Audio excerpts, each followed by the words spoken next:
Suatu kali seorang teman bukan Kristen bertanya kepada saya, jika Yesus adalah Tuhan, lalu mengapa dia membiarkan dirinya ditelanjangi dan dipermalukan seperti itu? Bukannya itu adalah suatu aib? Saya lalu bertanya kepada dia, apakah kamu mencintai anakmu? Dan dia menjawab tentu saja ya.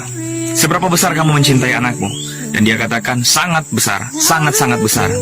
Lalu saya bertanya kepada dia, jika kamu ditempatkan dalam satu posisi di mana kamu harus ditelanjangi supaya anakmu dapat diselamatkan dari satu bahaya yang sangat besar, apakah kamu rela melakukannya?